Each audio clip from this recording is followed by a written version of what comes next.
Hello everyone, welcome to my channel Suma Girish. ఇప్పుడు నేను ఒక మంచి డెలీషియస్ మసాలా వడ పులుసు చూపిస్తున్నాను. ఎంత బాగుంటుందంటే వన్ ఆఫ్ మై ఫేవరెట్ అనమాట ఇది. కానీ ఇది చేసుకోవడం కొంచెం ఎక్కువ టైం పడుతుందని చెప్పి అప్పుడప్పుడు ట్రై చేస్తుంటాను.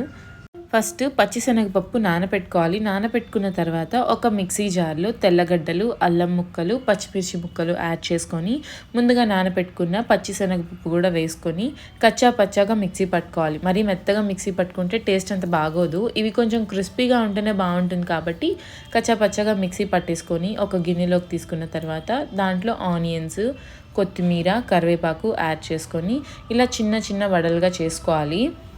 వడలు మరీ ఎక్కువగా కలర్ చేంజ్ అవ్వకూడదు. అలా గోల్డెన్ కలర్లోకి వచ్చిన తర్వాత పక్కన పెట్టేసి ఇప్పుడు ఒక గిన్నె తీసుకొని దాంట్లో 1/2 స్పూన్ పసుపు, ఒక 2 to 3 స్పూన్స్ కారానికి తగ్గట్టు కారం యాడ్ చేసుకొని టేస్ట్కి సరిపడా సాల్ట్ కూడా యాడ్ చేసుకోవాలి. ఆ తర్వాత టొమాటోస్, ఒక 2 టొమాటోస్ తీసుకున్నాను. కొద్దిగా ఉల్లిపాయ ముక్కలు యాడ్ చేసుకొని చింతపండు రసం వేసుకోవాలి. చింతపండు రసం వేసుకున్న తర్వాత పొయ్యి మీద పెట్టేసుకొని ఒక 2 ఉడుకులు రానిచ్చిన తర్వాత ఇప్పుడు పోపు పెట్టుకోవాలి. ఒక బాండీలో ఆయిల్ తీసుకొని ఆవాలు, మినపప్పు, జీలకర్ర, మెంతులు అయితే కంపల్సరీ పులుసులకి, పప్పు చారులకి.